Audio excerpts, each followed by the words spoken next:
Ini adalah kesempatan yang sangat luar biasa sekali. Karena yang saya akan sampaikan adalah rahasia mengalahkan pembunuh senyap dengan kombinasi titik master menggunakan eye theracare, stimulasi gelombang eye terahertz dan panas dengan metode akupunktur. Untuk mengalahkan pembunuh senyap, titik master yang kita akan pakai adalah lever 13. Ya. Nah, lever 13 ini adalah kalau kita stimulasi atau kita blow, kita arahkan kepada lever 13 dengan kita menggunakan yang nomor 2, ya, kita menggunakan nomor 2 yang panasnya kecil, kemudian anginnya kecil selama setengah menit, ya, sampai 1 menit, maka lever 13 ini bisa menyehatkan 6 organ, yaitu organ jantung, paru, ginjal, limpa, pelapis jantung. Jadi lever 13 ini sangat penting untuk kita blow. Ya, kita blow cukup 1 menit. Ya, sudah cukup 1 menit kita blow ya. Kemudian BL 13, 14, 15, 17, 18, 20, 21, 23. Ini adanya di punggung semuanya. Ketika kita memblow meridian tuh adanya di tulang belakang. Kemudian kanan kiri dua jari itu sudah mengenai semua titik yang tadi saya sebut, yaitu BL 13, 14, 15, 17, 18, 20, 21, 23. Sudah kena semuanya. Tapi saya mau titik ini kita stimulasi, kita rangsang, kita diamkan selama 1 menit di titik itu, ya, kita diamkan. Jadi BL 13, 14, 15, 17, 18, 20, 21, 23 ini adanya di belakang, di punggung. Jadi kalau kita ngeblow di bagian belakang, setelah kita ngeblow meridian tuh di tulang tengah itu, di kanan kirinya kita bisa memblow titik-titik ini. Jadi selama 15 menit kita blow di tulang belakang itu, kanan kiri 5 menit, itu sudah mengenai titik-titik ini. Tetapi alangkah baiknya kalau kita tujukan, kita jujuh ya, alat blow itu ke titik ini selama setengah sampai 1 menit. Ya. Titik BL 13, 14, 15 ini adalah titik yang ada di bagian atas, ya, di bagian atas. Dia menguasai panas di bagian atas, ya, dia menguasai panas di bagian atas. Dia menguasai panas di bagian atas. Belum, Pak, belum habis ya. Nah, kemudian BL 17 ini dia ini menguasai blood, menguasai darah. Ketika kita tujukan alat blow itu ke BL 17, maka mutu darah kita distimulasi menjadi lebih baik, menjadi lebih jernih. Kemudian kalau BL 18 ini adalah untuk memperbaiki fungsi lever, ya, fungsi lever. Lever adalah organ yang kedua membuang toksin di tubuh kita, ya. Organ yang pertama membuang toksin itu adalah kantong empedu. Organ kita yang kedua membuang toksin itu adalah BL18 ya. Yang ketiga untuk membuang toksin di tubuh kita adalah BL23. Letaknya di sekitar pinggang. Ini untuk membuang toksin yang ketiga. Jadi kalau kita makan makanan yang banyak sampahnya itu kayak semacam junk food ya, itu akan ditangkis, difilter oleh kantong empedu. Kalau kantong empedu tidak bisa menangkis, maka hati akan memfilter lagi. Kalau hati tidak bisa, maka ginjal akan memfilter lagi. Kalau ginjal tidak bisa, maka sampah akan masuk ke dalam peredaran darah kita. Dan itu sangat bahaya sekali. Nah, kemudian CV atau RN17.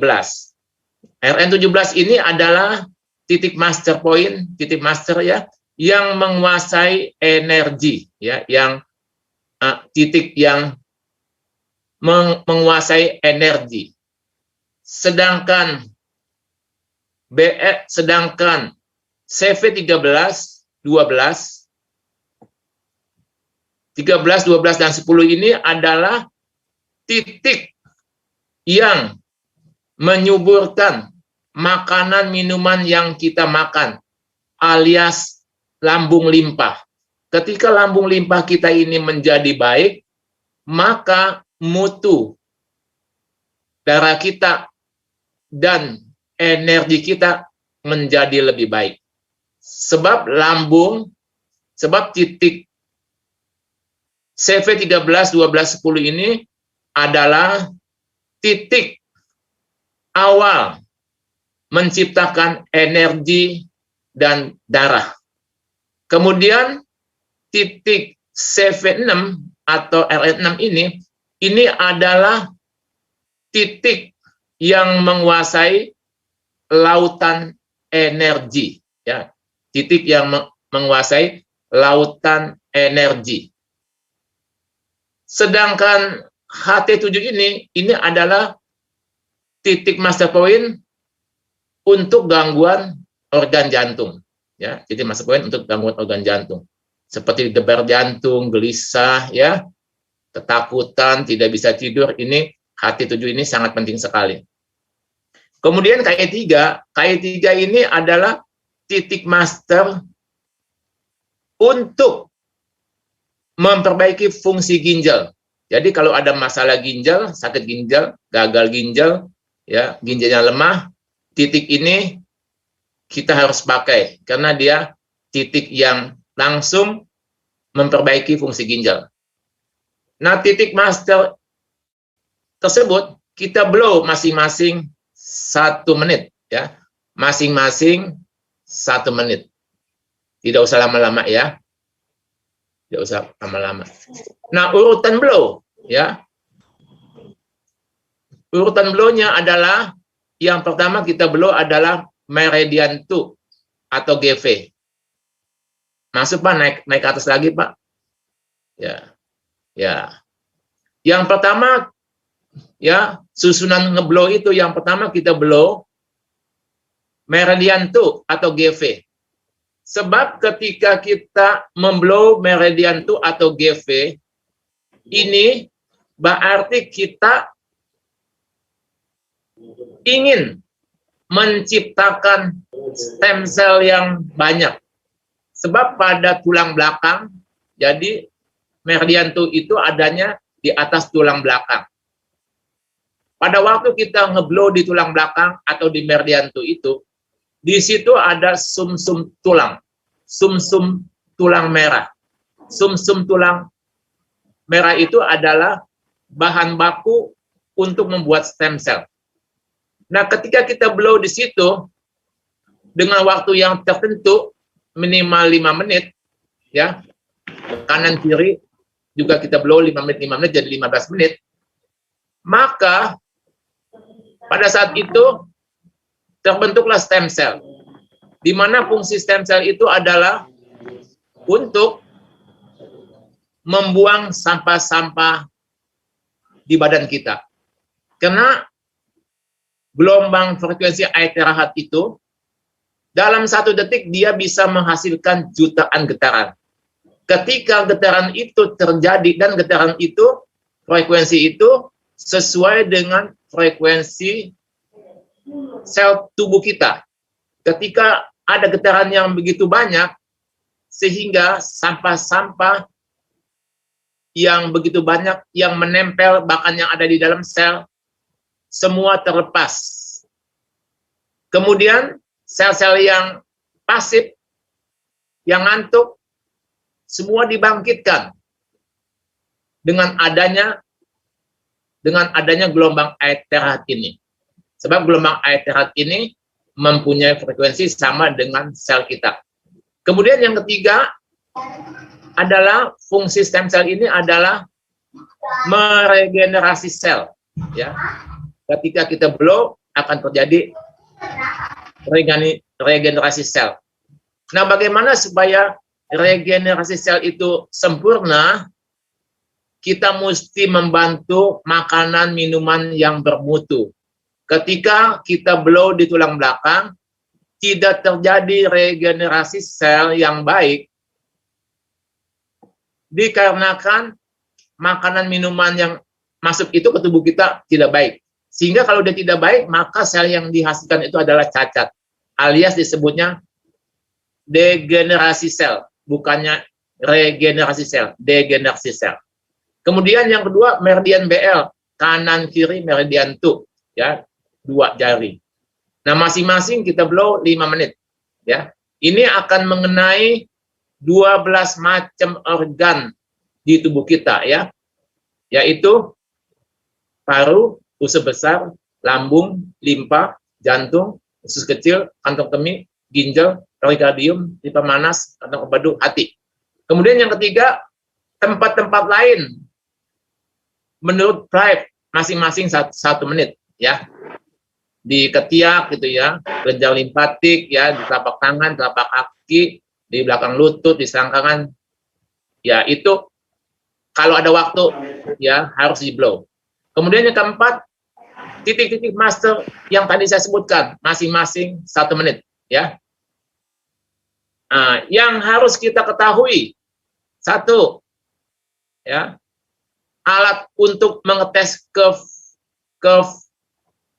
fleksibelan ya, kefleksibelan pembuluh darah kita, yaitu namanya pull web velocity ya, pull web velocity. Nah, alat ini adalah untuk mengetes apakah pembuluh darah kita itu kaku atau tidak. Jadi kalau pull web velocity ini hasilnya tinggi, angkanya tinggi, maka itu dikatakan pembuluh darah kita dalam keadaan fleksibel dan sehat. Sebaliknya kalau pull web velocity ini rendah, pembuluh darah kita dinyatakan kaku atau tidak sehat. Ya. Kemudian alat tensi. Nah, alat tensi yang paling bagus adalah 120/75/70. Kemudian yang ketiga, termometer. Kita gunakan ini untuk melihat suhu tubuh kita. Suhu tubuh yang bagus adalah 36,5 sampai 37. Kalau 38 bagus nggak? Bagus 38 juga ya. Artinya kita punya tubuh itu mempunyai qi yang meluap ya. Ketika ada mangsa atau musuh yang masuk ke dalam tubuh kita, maka dengan otomatis kita punya suhu badan naik. Itu artinya menunjukkan tubuh kita siaga untuk menghadapi musuh. Ya, kalau dia suhu badannya tidak naik, artinya orang tersebut daya tahan tubuhnya lemah. Itu penyakit akan masuk ke dalam organ tubuh.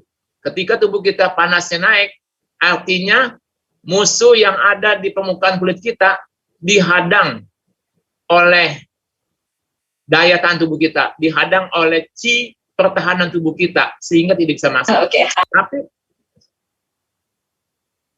Tapi kalau suhu badan kita di bawah 36 35 gitu atau 34. Ini artinya daya tahan tubuhnya lemah. Ini akan cepat sakit, bahkan segala macam penyakit akan muncul di sini. Kemudian yang keempat, oximeter. Oximeter ini untuk melihat kita punya kadar oksigen di dalam tubuh cukup gak? 90 sampai 100 itu yang baik, ya. Di bawah 70 itu artinya kurang baik, ya. Kemudian anjuran. Ya, anjuran kita mesti makan banyak lemak. Makan banyak lemak baik. Sedang protein. Sedikit karbo. Semakin lama dikurangi. Semakin tidak makan karbo. Yang kedua, lakukan segala sesuatu dengan santai, lambat, ya. Makan buah pepaya setiap hari, cincau, biji semangka, biji labu, walu, ya. Jalan santai selama 30 menit. Selalu minum air yang berkualitas, yaitu air yang sudah di blow, ya, memakai air terahet itu, ya. Kemudian yang sudah di blow selama 3 menit, ya. Kemudian yang keenam, jalankan hidup dengan hati yang gembira. Hati yang gembira adalah obat yang manjur, dan semangat yang patah mengeringkan tulang. Kemudian 7, tidur yang cukup. 8, stop merokok, ya. 9, kita selalu bersyukur, karena bersyukur itu mendatangkan kesembuhan, ya. Kemudian hindari bersungut-sungut, karena bersungut-sungut menambah berat penyakit kita. Kemudian 11, kurangi asin. 12, kurangi kalium. Seperti yang ada di pisang itu mengandung kalium, ya. Kurangi, ya. Kemudian yang ke-13, mendengarkan lagu yang mempunyai irama tenang, lambat, ya. Tenang, lambat. Kemudian 14, memakai pakaian berwarna gelap, terutama hitam. 15, makan bawang putih. Nah, kalau begitu, siapakah pembunuh senyap itu? Kalau begitu, siapakah pembunuh senyap itu? Ya. Pembunuh senyap itu adalah hipertensi, ya. Pembunuh senyap itu adalah hipertensi, darah tinggi. Nah, ketika kita ada penyakit darah tinggi untuk awal penyakit darah tinggi, itu biasanya ada gejalanya. Sakit kepala, ya, ada gejalanya, tanda-tandanya seperti sakit kepala, ya, tak tertahankan sekali, mengalami mimisan, sering kelelahan atau kebingungan, pandangan mata kabur atau buram, sering dadah dan sulit bernapas, detak jantung tidak teratur, ya, muncul titik darah pada mata, tangan atau kaki, merasa baal atau sesemutan. Ada darah dalam urin kita, ya, buang air kecil kita, terasa berdebar di dada, di leher, dan di telinga. Ya. Akibat penyakit pembunuh senyap, ya, akibat penyakit pembunuh senyap bisa menimbulkan penyakit lain, ya, bisa menimbulkan penyakit lain seperti stroke, ya. Nah, stroke ini adalah diakibatkan oleh darah tinggi, ya, diakibatkan oleh darah tinggi, kebutaan, ya, serangan jantung, gagal ginjal, ya, kerusakan hati atau lever, dan banyak lagi.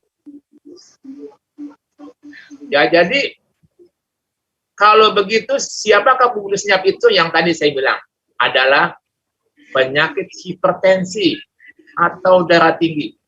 Hipertensi menurut dunia kedokteran ada 2. Yang pertama, hipertensi primer, ya. Yang kedua adalah hipertensi sekunder. Yang pertama, hipertensi primer, belum diketahui penyebabnya, ya. Diperkirakan bawaan orang tua, ya. Diperkirakan bawaan orang tua atau genetik. Sedangkan hipertensi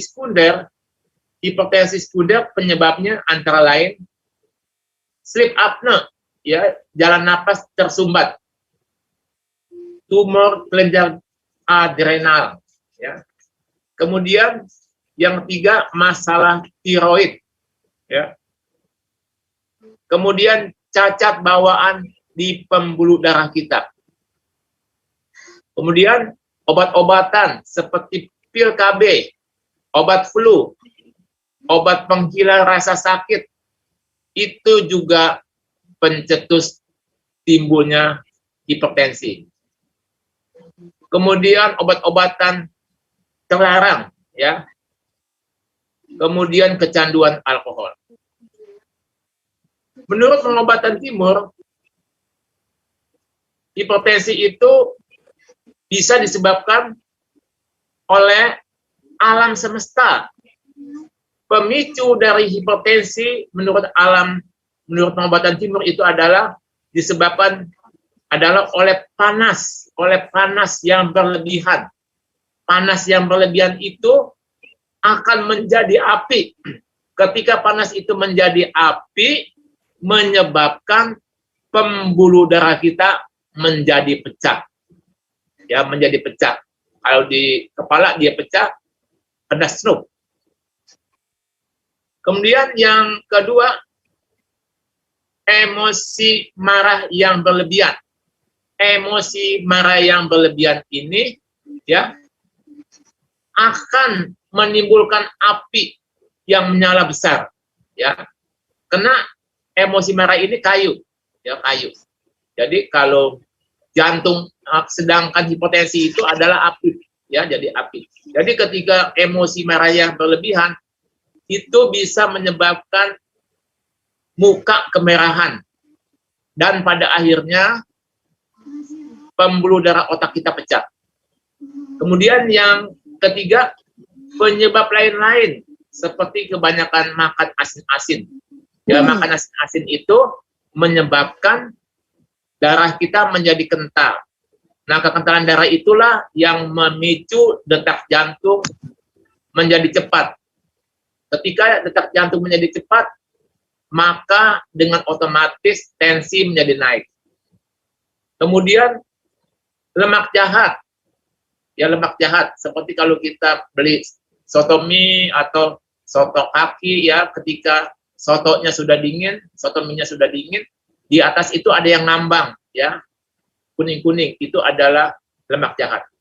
Kemudian gula, ya, dan lain-lain. Terima kasih sudah mengikuti Zoom ini, semoga bermanfaat. Salam sehat, salam sukses, dan salam hormat. Sinsekin. Nah, yang ini, yang tadi saya bilangin, ya. Jadi kalau misalnya sebab hipertensi atau pembunuh senyap ini bisa menimbulkan kelumpuhan alias stroke, ya, kebutaan, ya, serangan jantung, gagal ginjal, kerusakan hati, dan banyak lagi. Sekian, terima kasih. Sekarang kita bisa masuk ke sesi tanya jawab.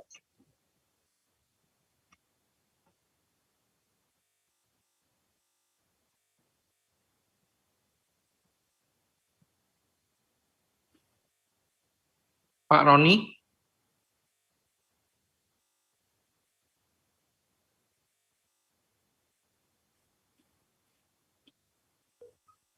Ya, kita bisa masuk ke sesi tanya jawab, ya. Baik, silakan Bapak Ibu bisa langsung raise hand, nanti akan diberikan kesempatan. Ini ada Ibu Retno Susilowati, saya lihat. Tolong nanti diberitahu karena layar saya hanya sekian puluh, di sini ada 86 orang. Ya. Yeah. Baik, silakan Bu Retno, kalau boleh dibuka videonya, Bu, supaya dapat kami kenali. Terima kasih. Ya, terima kasih Pak, Bapak-bapak semua. Saya nggak hafal. Ya, silakan Bu Retno. Ya, pertama saya menanyakan, itu tadi kan ada titik-titik akupunktur itu yang ada BL, ada berapa. Bolehkah kita di-share gambarnya artinya? Walaupun tadi sudah dijelaskan tempatnya itu kalau di meridian tuh kanan kiri begitu. Kalau apakah ada semacam di-share pakai PDF untuk disebutkan ini titik BL di sini ada gambarnya Pak? Kalau diperbolehkan. Terima kasih Ada, Ibu. sebelumnya. Ada Ibu. Oh, Ya, ada. Ibu. Ada, Terus Ibu. di mana? Di mana saya dapat bisa? Nanti kalau Bisa. Ibu mau itu nanti bisa hubungi Pak Yo ya, Pak Yo. atau bisa hubungin Pak Roni juga boleh ya. Atau Ya, Bu bisa Retno, hubungin apa yang saya masing-masing. bantu jawab. Dari Prive ada semua titik-titik yang bisa dilakukan. Oh, Ada PDF-nya Bu. Nanti Ibu bisa. Ibu nanti ikut boleh minta ke saya juga boleh, ke teman-teman atau upline Ibu juga silakan Ibu bisa. oh ya. Ke Pak Baik. Yona bisa? Ke Pak Yona? Pak Kenapa Yona, tidak Pak. bisa? Kenapa tidak bisa di-share saja di sini, Pak? Slide-nya Oh, titik-titik itu. itu banyak sekali Bu. PDF ya? Iya, Oh, ya. banyak Terima Bu. kasih. Ya, terima kasih Bu. Baik. Terima kasih Pak. Nanti saya akan Sama-sama. menghubungi upline saya. Terima kasih. Ya, Selamat sama Bu malam. Retno. Ya. Silakan Bapak Ibu. Kalau mau langsung bertanya, silakan. Kalau saya nggak salah di chat tuh juga ada ya. Sebentar saya cek.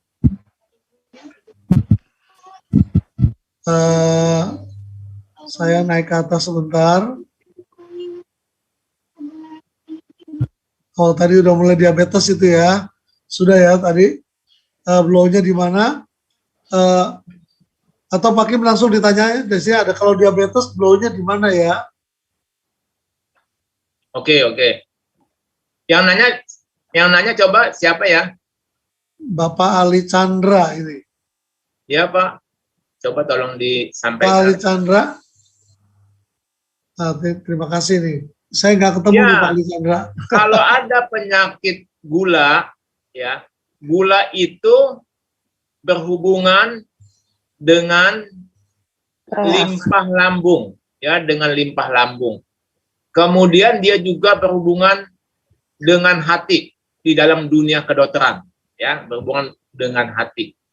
Jadi yang mana kita mesti blow adalah yang terpenting tulang belakang atau meridian itu kanan kiri 2 jari itu meridian BL itu yang mesti kita blow ya. Ketika kita blow di situ selama 15 menit itu minimal sudah 50% kita mengalami hasilnya, 50% kita mengalami kebaikannya ya. Jadi yang kita blow, kita pusatkan nanti adalah, kalau gula itu adalah di CV12,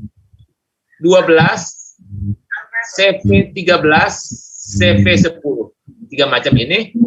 Kalau di belakangnya, kita berfokus pada BL20 dan BL21. Dan kalau di dalam dunia kedokteran itu ada hubungannya dengan hati atau lever, ya, penyakit gula itu. Itu kita blow di BL18. Ya.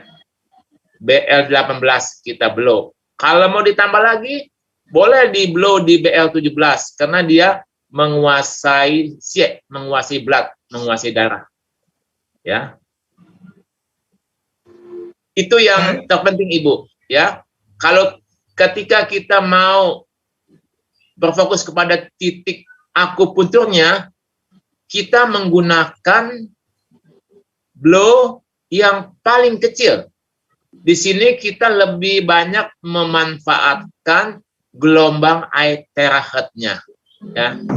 Panasnya kita ambil hanya sedikit. Kecuali kalau kita lihat tubuhnya itu menunjukkan gejala dingin. Tangan, kaki dingin, semua dingin.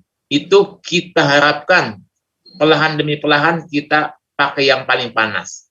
Ya, pertama pakai yang kecil 1 menit, sudah tahan, naik lagi, pakai yang sedang 1 menit, kemudian itu langsung digeber pakai yang paling panas. Kalau badannya menunjukkan gejala dingin, tapi kalau tidak ada, kita pakai yang paling kecil supaya kita bisa berfokus pada titik akupunturnya. Demikian Ibu. Baik, terima kasih. Dari Pak Albert, Pak Kim. Ini selamat malam, Ya. Sisa Kim. Apakah penyakit progresif supranuclear palsy atau Parkinson bisa disembuhkan oleh iTera Care? Oke. iTera Care adalah alatnya. Sedangkan di dalam alat iTera Care itu bisa menghasilkan panas, bisa menghasilkan gelombang frekuensi iTerahertz. Sedangkan metode pengobatannya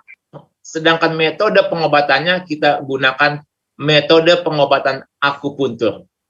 Jadi kita menstimulasi dengan panas, ya, di mana panas ini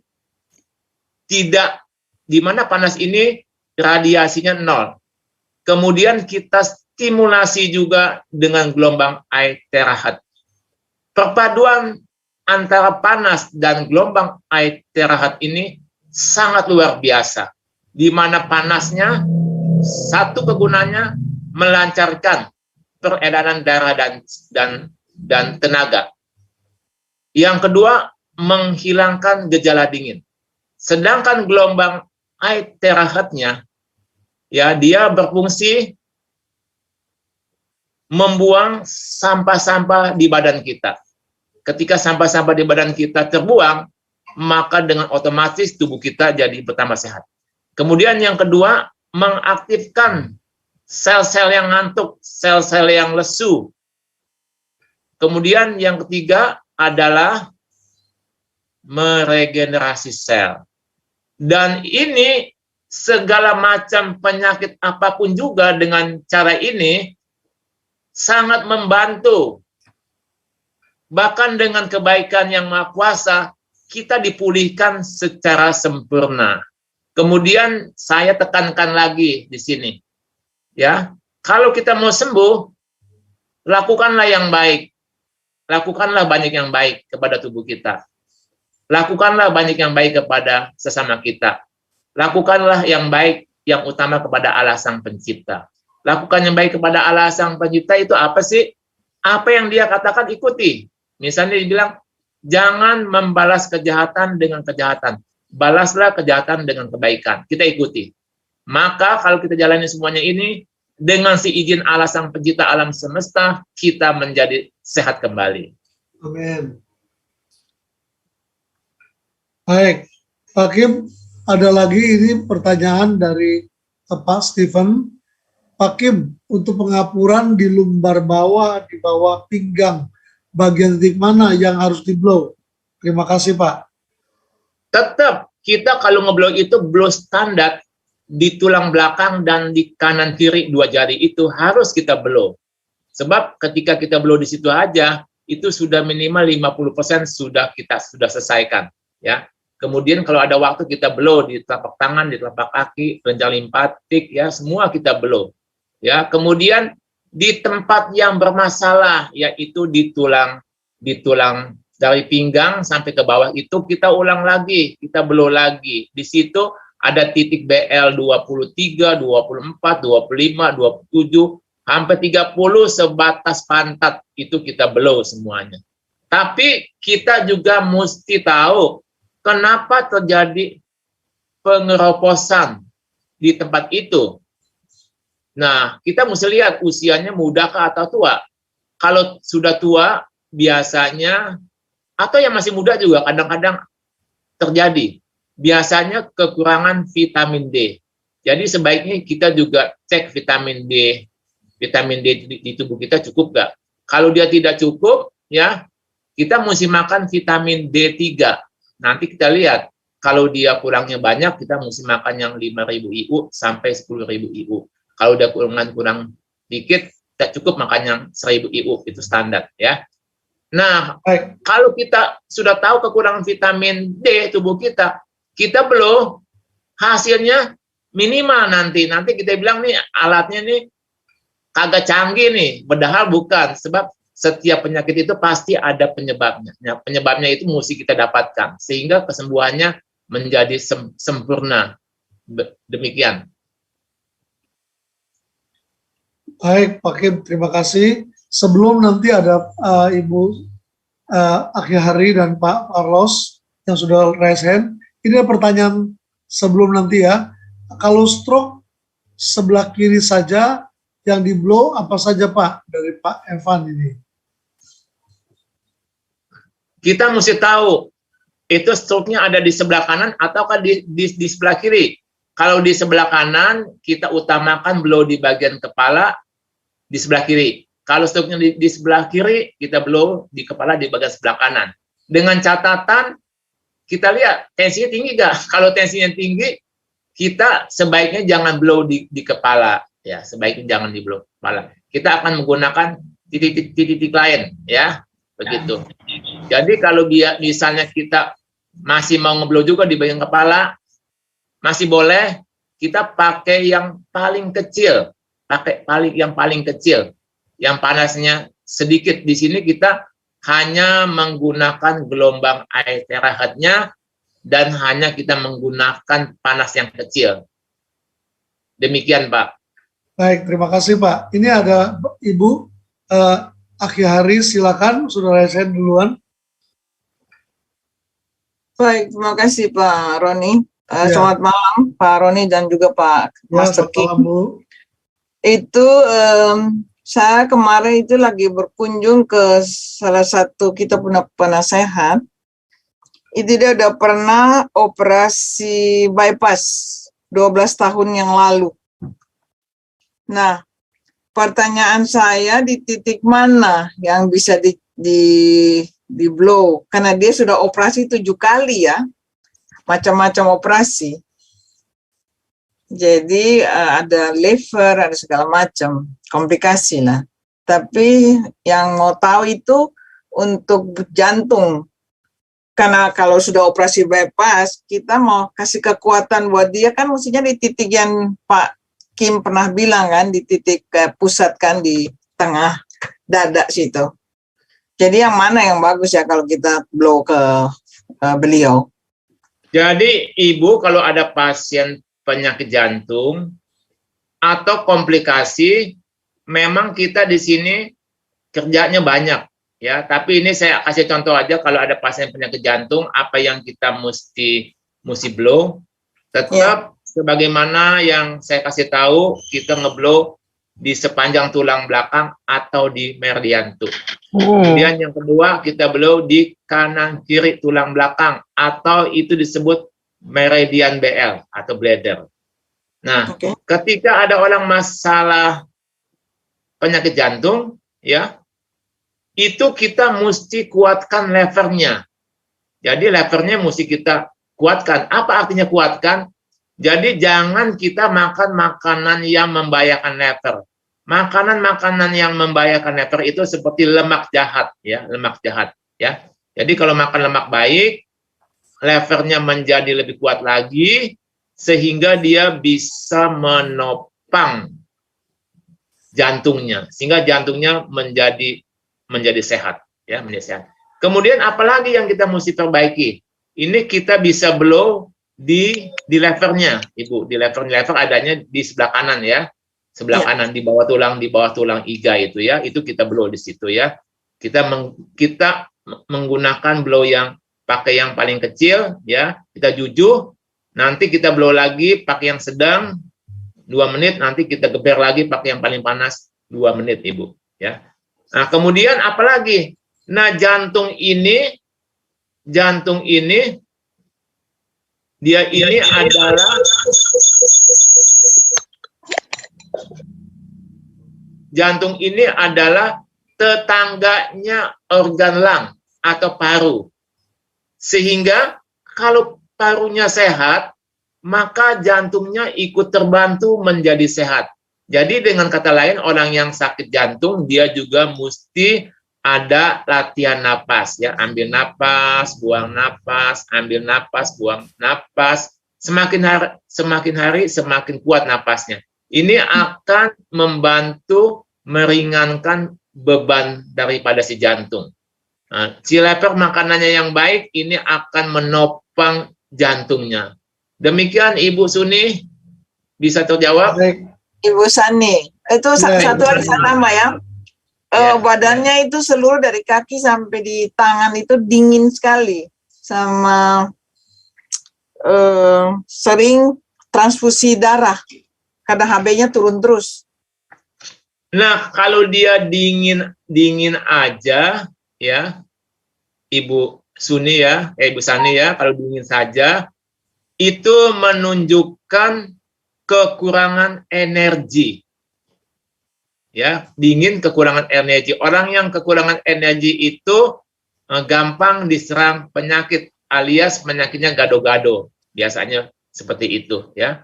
Nah, bagaimana untuk menambah energi?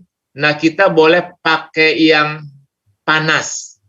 Dengan catatan jangan langsung pakai yang panas, nanti dia kaget. Pakai yang kecil dulu 2 menit. Saya kemarin pakai yang nomor 2. Ya, tidak boleh pakai yang langsung panas, nanti dia tidak tahan, dia kapok nanti. Nggak mau lagi tanya panas. Nggak berani, Pak, nggak berani. Ya, yang penting alon-alon kelakon tapi ada hasilnya. Ketimbang cepet-cepet nanti malah si pasiennya jadi ketakutan. Iya, ini kan saya baru mau memperkenalkan ini ada alat buat dia kan. Jadi Baik. orangnya udah 83 tahun, Pak. Jadi saya lebih hati-hati lagi. Tapi kuat, secara fisik saya lihat kuat. Ya, Ibu. Ya. Baik, jadi Ibu Sani. demikian, Ibu. Makasih Pak Roni, Pak. Ya, terima kasih, Ibu Sani. Ya, Ini ada Pak Carlos dari sebentar Pak Carlos bisa bertanya tambahan dari SMS atau WA-nya berkata, kalau penyakit miopati atau pelemahan otot, terapi spesifik di titik apa, Pak Kim? Terima kasih.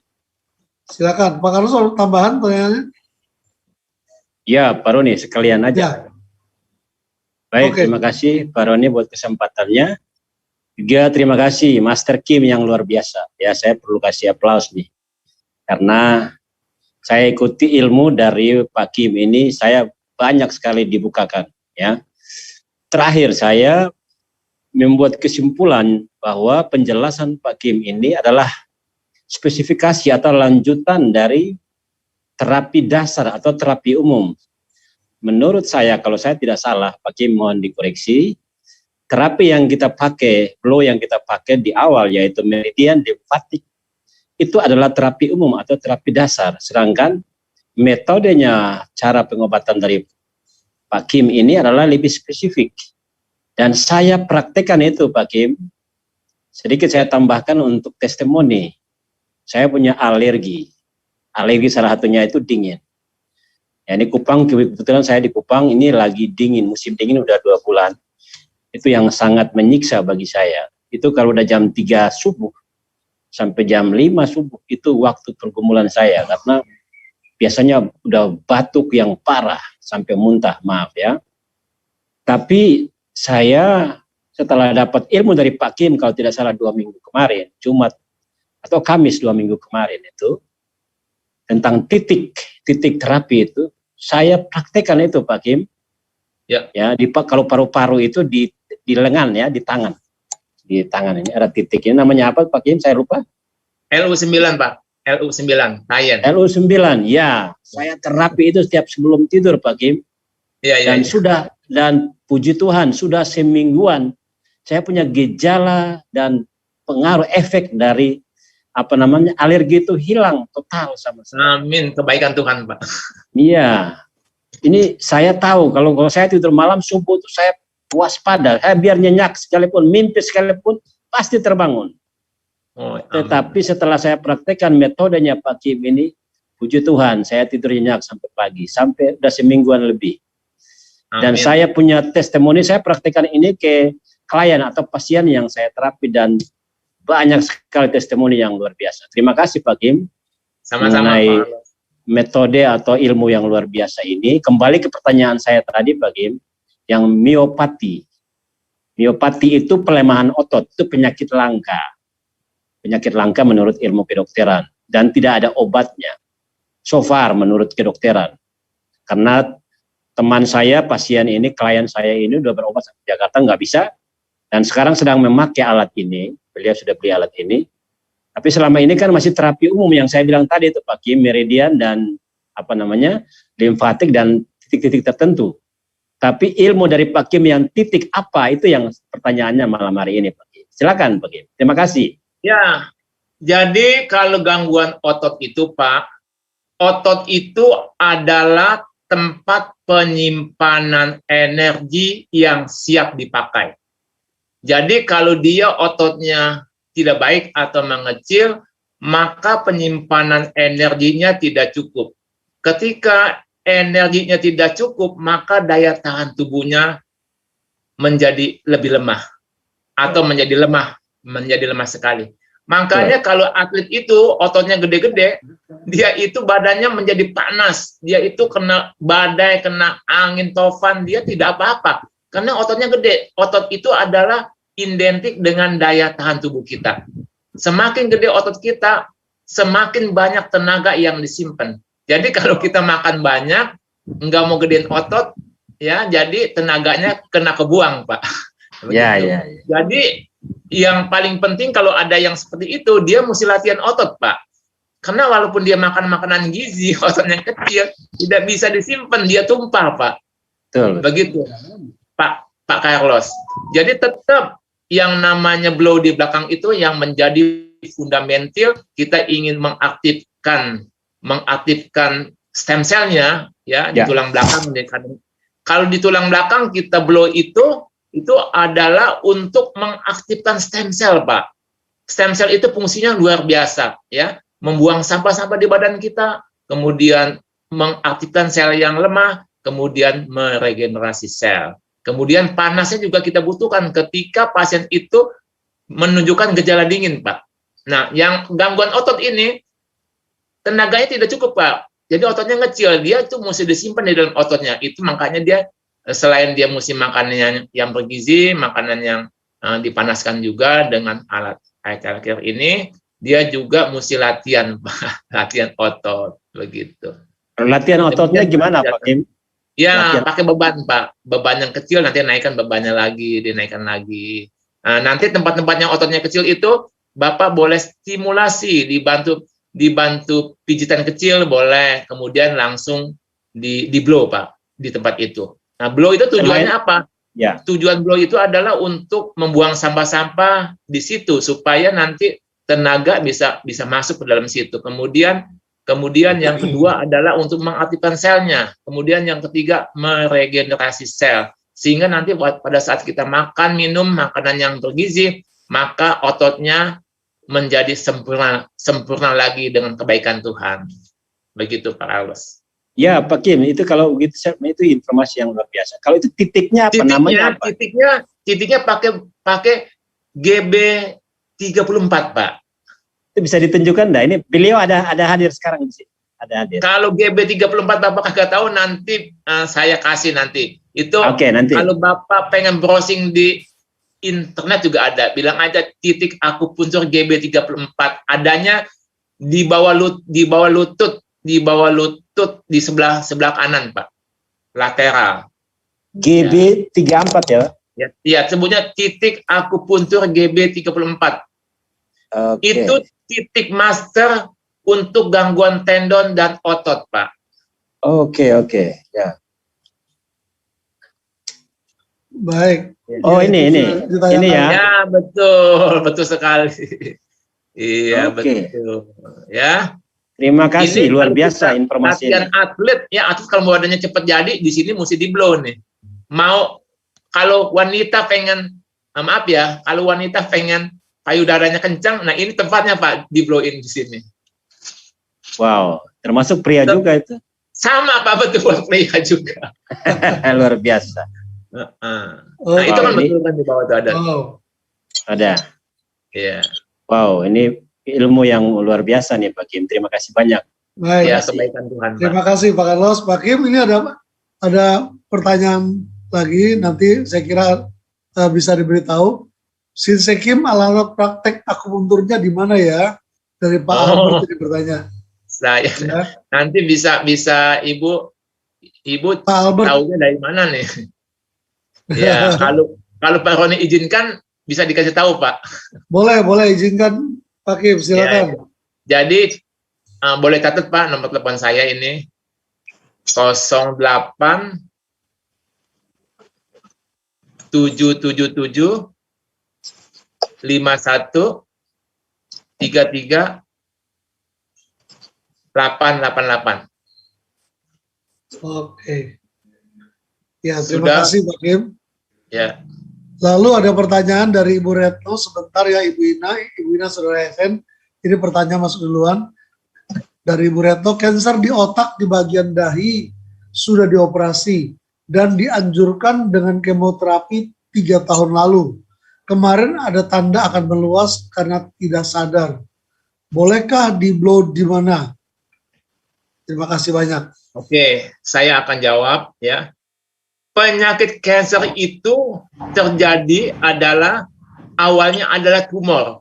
Jadi tumor yang semakin lama semakin ganas, dia itu akhirnya berkembang menjadi banyak. Ya, kalau udah menjadi banyak itu disebut kanker. Nah, bagaimana supaya dia itu bisa hilang? Tentunya ini semua adalah kebaikan Tuhan, ya. Jangan lupa Ibu berdoa sesuai dengan agama masing-masing. Kemudian kita menjalankan tugas kita. Nah, supaya kanker itu jangan bertambah, ya, bertambah berat, bertambah hebat, jangan dikasih makan, jangan dikasih makanan. Jadi dia itu jangan dikasih makan, Ibu. Kalau dikasih makan, lama-lama gede dia itu, lama-lama banyak nanti. Makanan dia tuh yang utama adalah karbohidrat. Ya, nasi, kue, bihun, mie, kue tiaw, kue bolu, roti, itu makanan dia itu. Termasuk junk food ya, termasuk bahan-bahan kimia ya, bahan pengawet dan lain sebagainya. Itu mulai dibatasi. Kemudian Ibu mesti belajar puasa. Ya, jadi saya mau holistik Ibu. Jadi kita pakai alat eye tracker ini sangat bagus, tetapi alangkah baiknya hal-hal yang baik lainnya kita jalanin sehingga kesembuhannya semakin cepat Ibu ya. Mestinya setahun sembuh, ini 3 bulan sudah sembuh dengan kebaikan Tuhan. Kemudian tetap blow-nya tetap yang tadi di tulang belakang ya, kanan kiri tulang belakang itu kita lakukan blow sebab itu menjadi fundamental yang paling penting ya, itu mesti jalankan. Kemudian di tempat yang ada kanker itu ya, kalau dia tidak ada peradangan, ya, Ibu atau Bapak boleh blow pakai yang sedang, ya. Kalau ada di kepala di blow di situ, ya, pakai yang sedang. Kalau dia ada peradangan, dia merasa sakit, cekot-cekot, itu artinya ada peradangan, Ibu. Jadi dia kalau udah ngalamin sakit itu ada peradangan. Jadi kita hanya boleh pakai yang paling kecil, yang nomor 2, ya. Itu. Nah, kemudian makanan-makanan yang bergizi ya kita mesti jalankan dan aman, yaitu banyak makan lemak baik, sedang protein, sedikit karbohidrat. Ini Ibu jalankan. Ya. Kemudian hal-hal yang lain yang tadi saya sampaikan dia juga mesti jalankan sehingga nanti kesembuhannya menjadi sempurna dengan seizin Tuhan. Demikian Ibu. Baik, makasih Pak Kim. Sebentar Ibu Ina, ada satu pertanyaan sebelum Ibu Ina. Sinsekim dari Ibu Marisa ini, tolong tanya kalau hipertensi dan kolesterol tinggi, sering sakit kepala, di blow rutin di titik mana ya?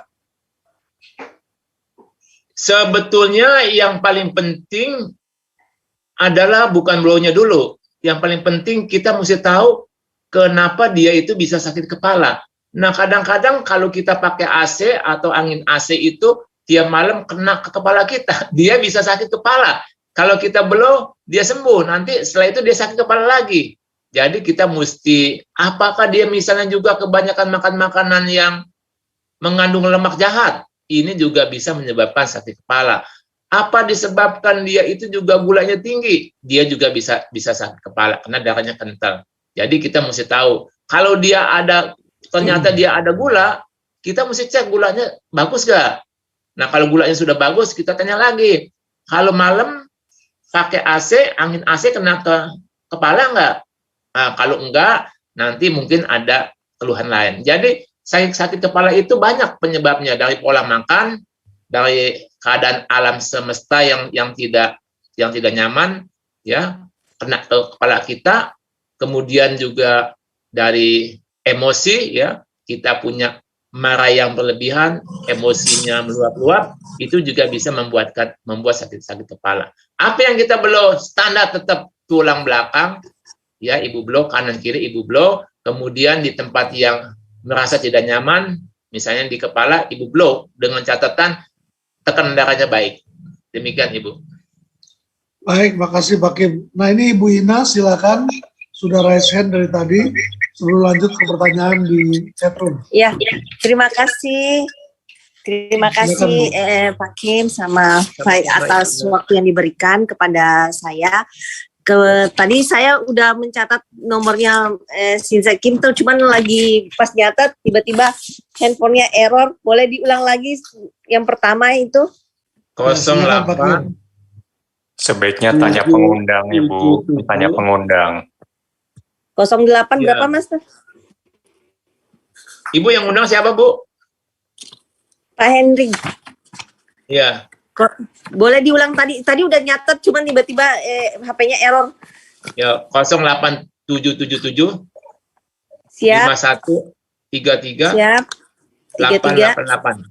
Oke, itu yang kedua, Master Sinsakin. Di sini pada saat saya punya orang tua kena stroke sudah 1 tahun 3 bulan. Jadi selama ini itu dia memakai selang di hidung untuk kita melakukan proses makan sama minum dan lain-lain sebagainya. Jadi pakai NGT.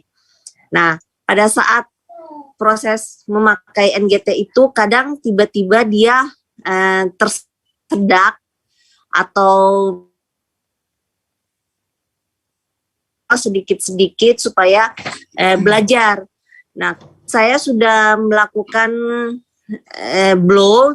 Nah, untuk memulihkannya dalam arti supaya terapinya lebih bagus dan efektif, bagian titik-titik mana yang misalnya selain yang tadi meridian sama limfatik tadi.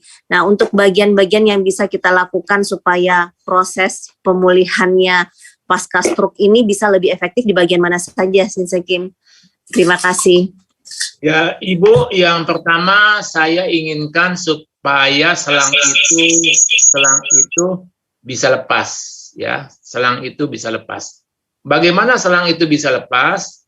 Nah, Ibu mesti dilatih coba makan sedikit yang lembut melalui mulut, ya. Jadi makan sedikit melalui mulut, Ibu, ya.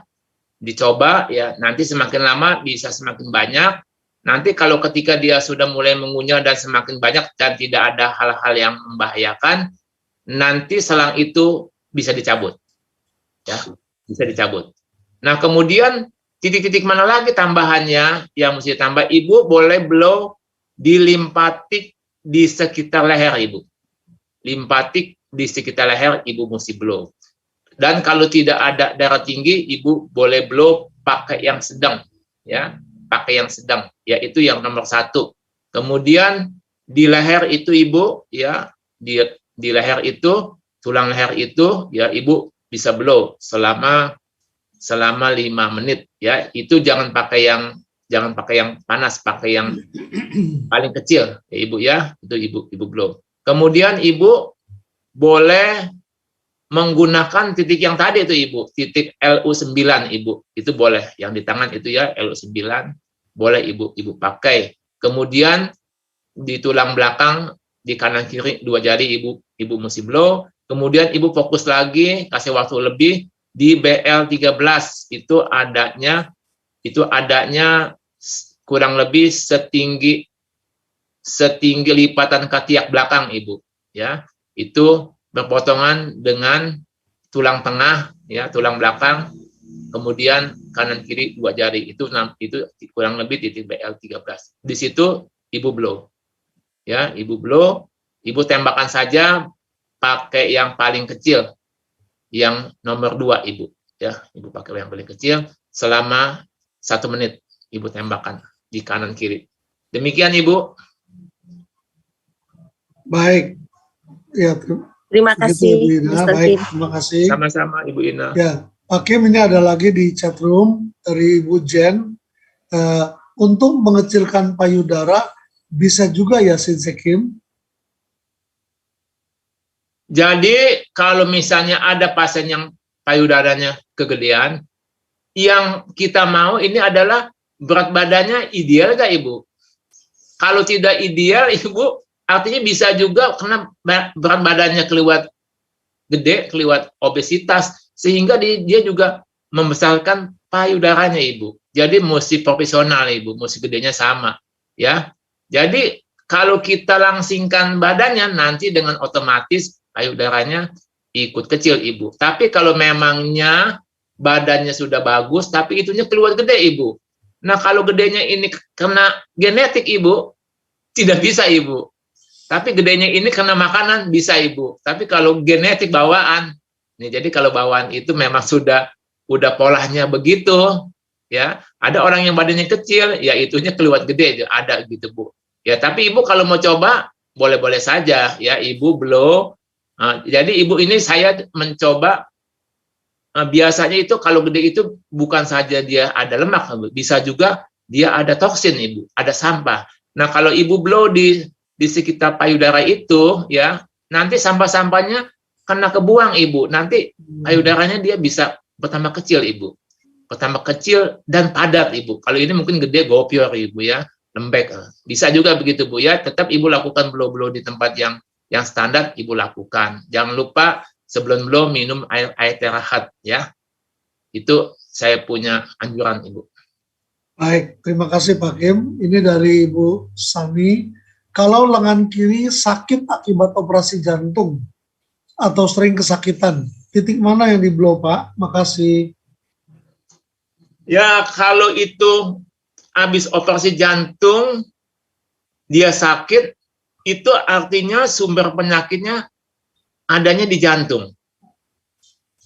Cuman dia mengikuti perjalanan meridiannya sampai ke kelingking, ya perjalanan meridiannya. Jadi kalau gangguan jantung pasti nanti dia akan muncul di permukaan tubuh kita sepanjang meridian jantung. Kalau dia ada gangguan lung, TB, maka penyakit TB itu akan muncul di sepanjang meridian di permukaan tubuh kita. Jadi ibu tetap melakukan blow standar, ya blow standar yang saya kasih tahu tadi. Kemudian jangan lupa BL 13, 14, 15 Ibu blow. Yaitu untuk memperbaiki stamina organ jantung, juga pelapis jantung, juga lungnya, parunya. Nah, itu yang Ibu mesti lakukan. Baik, makasih Pak Kim. Ini dari Ibu Indrawati. Amandel besar, apa bisa di blow supaya kecil? Terima kasih.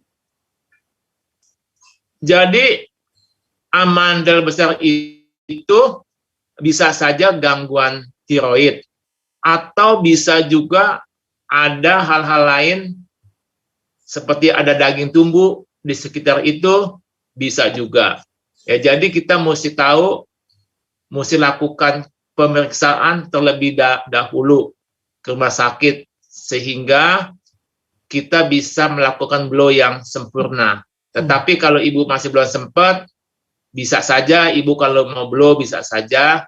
Nah, tetap Ibu lakukan blow seperti biasa yang saya sampaikan ya. Menurut Clive itu Ibu lakukan sehingga nanti tempat-tempat yang dirasakan besar itu ya, dia bisa dengan sendirinya mengecil karena ada stem cell yang aktif di dalam tubuh kita Ibu. Kemudian jangan lupa minum lebih banyak air blowan ya, lebih banyak air blowan Ibu minum. Kemudian makanan-makanan yang membuat sumbatan-sumbatan itu ya, ibu mesti hindari, terutama karbohidrat ibu, gula-gula itu membuat dia punya gondoknya atau daging-daging yang tumbuh itu semakin besar ibu. Demikian penjelasan saya ibu. Terima kasih Pak Kim. Ini dari Pak Beni. Pak Kim, tolong ada teman yang tangannya keringatan terus.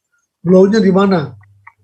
Ada juga. Nah, kalau tangan keringatan itu, kita mesti tahu, tangan keringatan itu bisa saja dia itu gangguan lambung, satu itu ya. Kayak yang kedua, tangan keringatan itu dia bisa saja tangan keringatan bisa saja dia itu gangguan jantung. Ibu lihat atau bapak lihat, kalau dia gampang cemas, takut, gelisah, malam juga tidurnya tidak nyaman, itu artinya tangannya keringatan itu adalah gangguan jantung, ya, itu gangguan jantung. Jadi ibu blow-nya itu di BL 13, 14, 15. Tetapi ada juga yang tangannya berkeringat itu dia gangguan lambung. Nah, itu nanti ngeblow-nya selain blow-nya standar, itu kita blow di titik BL 13 ya, BL 12, BL 10. Adanya di atas pusar itu. Dengan catatan tetap blow standar kita lakukan. Baik, makasih Pak Kim. Ada juga yang syaraf terjepit. Blow-nya di mana? Ya, kalau saraf terjepit itu biasanya tuh terjadi, saraf yang terjepit itu biasanya terjadi di lumbar 4 dan 5. Nah, jadi yang kita blow itu yang utama di lumbar 4 dan 5 di situ, di sekitar pinggang, di sekitar pinggang belakang. Ya. Kemudian kalau kita mau tambahkan di kaki yang tadi saya jelaskan ada, yaitu titik KI3. KI3 ini adalah berhubungan langsung kepada organ ginjal. Nah, kemudian yang di belakang itu adalah BL 23. Itu berhubungan dengan. Kemudian yang berhubungan dengan persarapan ya, itu kita juga bisa pakai di GB 38 dan 39, adanya di bawah. Nanti Bapak atau Ibu bisa browsing di internet ya. Titik GB 38, titik akupuntur GB 39, nanti dia keluar gambarnya Ibu. Ya. Baik, makasih Pak Kim. Ini dari Pak atau Ibu Finis, kalau untuk mata plus atau minus, apakah bisa di blow? Di titik mana saja Pak Kim? Ya, kalau misalnya minus atau plusnya dia kelihatan besar, Ibu bisa saja sih kalau Ibu pengen blow. Cuma nanti nunggunya frustasi nggak? Ya, kelamaan ya. Nah, tapi kalau misalnya minusnya masih kecil, ya itu akan cepat hilang. Tapi kalau sudah lama minusnya, udah tebal kacamatanya, bisa sih Ibu kalau Ibu mau lakukan blow, karena memang fungsi alat ini hebat. Dia itu bisa membuang toksin, bisa mengaktifkan sel yang lemah, kemudian dia juga bisa meregenerasi sel. Ya, sangat dahsyat sekali. Tetapi jangan lupa juga segi makanan ya, makanan sehat yang memperbaiki fungsi-fungsi kita punya mata Ibu ya. Nah, itu mesti kayak vitamin A yang ada di dalam buah-buahan ya, kita juga mesti minum, mesti makan ya. Kemudian juga makanan-makanan sehat yang tadi saya bilang, lemak baik, kemudian protein, sedikit karbohidrat, itu Ibu atau Bapak mesti jalankan. Demikian Bapak Ibu. Iya, terima kasih. Lalu dari Ibu Penny, Pak Kim, kalau di kepala ada cairan bisa di blow tidak? Kalau bisa, di titik mana yang di blow? Itu kalau di kepala ada cairan itu biasanya disebabkan lebih banyak adalah lambung yang tidak baik.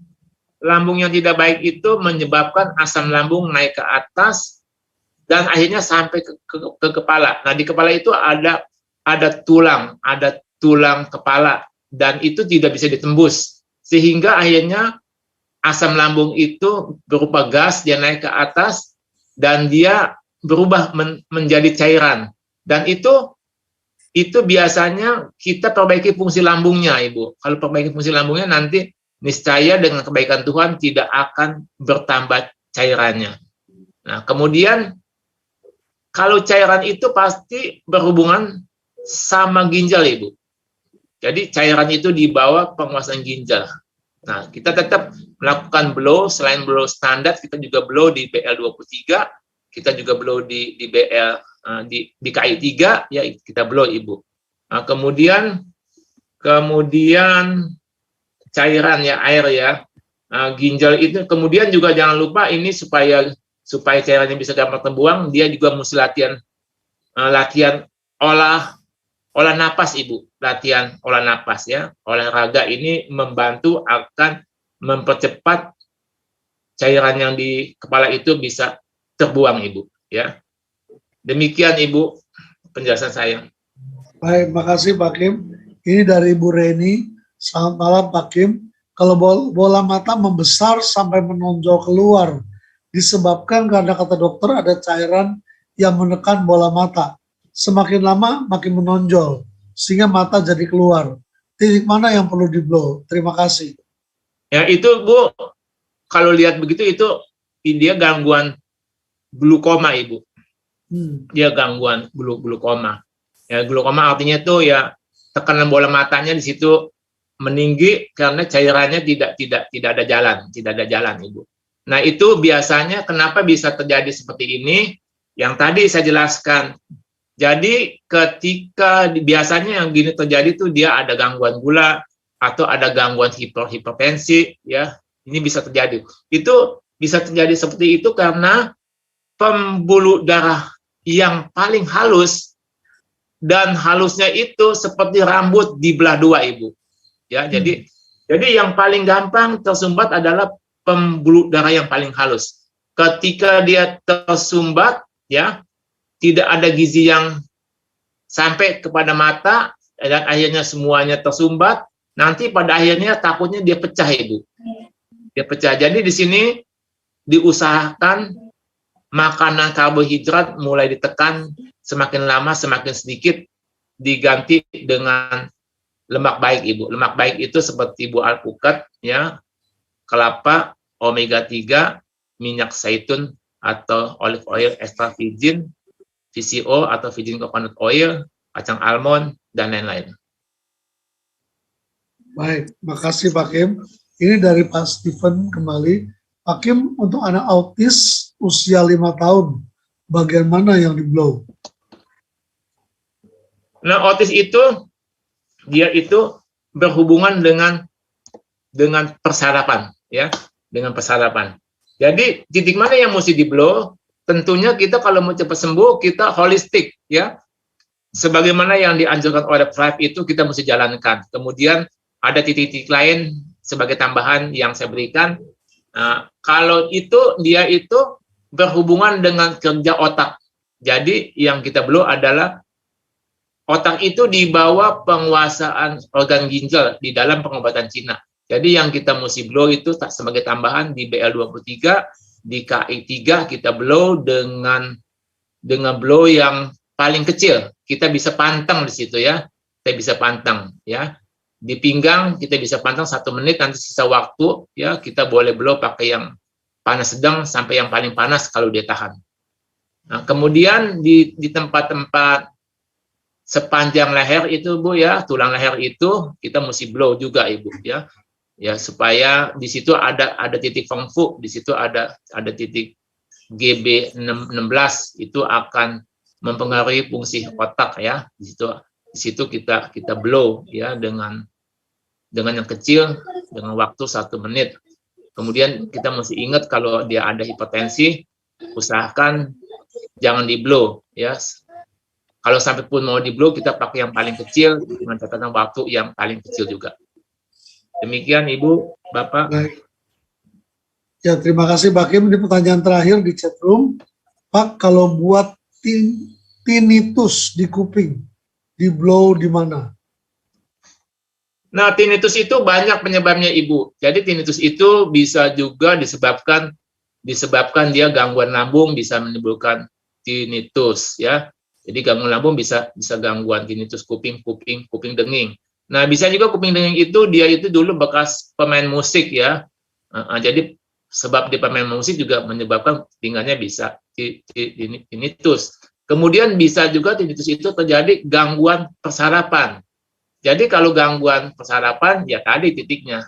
Selain kita blow standar kita lakukan, yaitu titik standar, udah kita blow, kemudian titik khusus untuk gangguan tinnitus, yaitu kita ambil yang tadi BL23, kita ambil lagi KI3, di telinga ini kita bisa ambil SJ23, Ibu. Nanti Ibu bisa browsing di internet, titik akupuntur SJ23, itu khusus buat mengobati tinnitus. Atau Ibu lebih gampangnya jangan pusing, Ibu blow aja di sekitar telinga dia, Ibu, di mana yang dada denging, telinga kanan atau telinga kiri. Kalau dua-duanya Ibu blow di situ.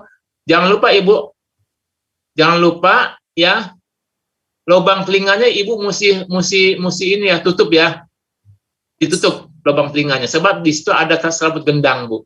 Nanti kalau Ibu blow di lubang itu, nanti selaput gendangnya takut pecah ya. Ibu tutup aja pakai kapas ya, pakai kapas Ibu tutup. Nanti Ibu di daun telinganya Ibu bisa blow ya.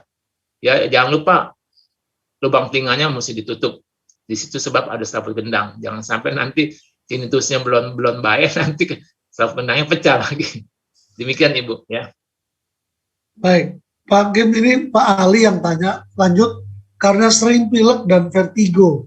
Jadi tinnitus di kuping itu karena sering pilek dan vertigo, kata Pak Ali Chandra ini. Nah, ini saya feeling kemungkinan besar Ibu ya, gangguan vertigo, tinnitus ini adalah gangguan lambung. Ya, ini feeling saya ini gangguan lambung. Jadi Ibu ada gangguan ini enggak, mual enggak, kembung enggak? Kalau ada ya pasti ini sebab tinnitusnya, sebab vertigonya karena gangguan lambung. Jadi Ibu mesti di blow selain standar yang tadi saya katakan, mesti kita blow di titik CV13, 12, 10, di situ kita blow ya, kita blow. Itu adalah titik buat menghilangkan yang tadi tinnitus, vertigo, kemudian lain-lain yang ada di bagian atas. Demikian, Ibu. Baik, Pak Kim, terima kasih. Ini pertanyaan sudah habis. Sekarang Bapak Ibu ini sudah jam 8.42 waktu Indonesia Barat. Saya kira cukup. Nanti waktu akan datang bisa dilanjutkan, Pak Kim ya. Siap. Baik, Bapak Ibu, terima kasih sudah hadir. Sampai malam larut ini masih 91 orang yang tergabung di ruang Zoom meeting kita. Baik, kita akan menutup segera. Mari kita berdoa ya Bapak Ibu. Saya ingat ya nasihat Pak Kim terakhir bilang jangan lupa berbuat baik kepada Allah Pencipta. Pak Roni, boleh. Oh ya, Bunda Fatimah. Ya baik, silakan Bunda Fatimah, kita silakan. Saya punya pasien ini udah 10 tahun, dia balpesi ya. Dulunya dia penyanyi. Itu mulutnya tuh posisinya ada di pipi gitu. Nah, bisa disembuhkan pakai teraken nggak? Selama ini dia akupuntur gitu. Ada perbaikan sedikit, cuma biasanya pasien tuh pengennya instan ya gitu. Nah, dengan cara ini bisa mempercepat nggak untuk balpesi yang mulutnya udah pindah gitu, di posisinya di sini. Tadinya kan di depan sini, ini pindah ke sini. Ibu Fatimah, Fatimah mesti ingat, kesembuhan itu bukan saja kita pakai alat teleker saja. Kesembuhan itu kalau yang mau cepat itu adalah holistik. Segala sesuatu yang baik kita mesti lakukan. Kita memaafkan, membuat cepat sembuh. Kita punya salah, kita minta maaf, membuat cepat sembuh. Kita banyak berdoa, membuat kita cepat sembuh. Kemudian kita pakai alat ini, membantu dengan sangat cepat sembuhnya. Kemudian minum yang baik, air yang di-blow, membuat cepat sembuhnya. Kemudian dibantu dengan akupuntur, membuat cepat sembuhnya. Kalau penyakit sudah lama, tentunya kesembuhannya kasih tahu butuh waktu juga lama. Kecuali mujizat Tuhan. Waktu penyakit sudah lama, kalau Tuhan bilang sembuh, sekali tusuk juga langsung sembuh. Ibu Fatimah. Begitu. Jadi holistik, makanan yang baik dijalankan membuat cepat sembuh. Jadi semua yang baik-baik dijalankan, nanti sembuhnya dengan kebaikannya Maha Kuasa cepat sembuhnya, Ibu Fatimah. Luar biasa. Bilangin jangan putus asa, bilangin. Tadi selalu bersyukur. Kalau bersyukur nanti sembuhnya cepat. Kalau dia sungut-sungut, oh belum sembuh, nanti lama sembuhnya Ibu. Ya. Iya. Oke, terima kasih. Terima kasih Pak Roni. Ya, terima kasih Bu Fatimah.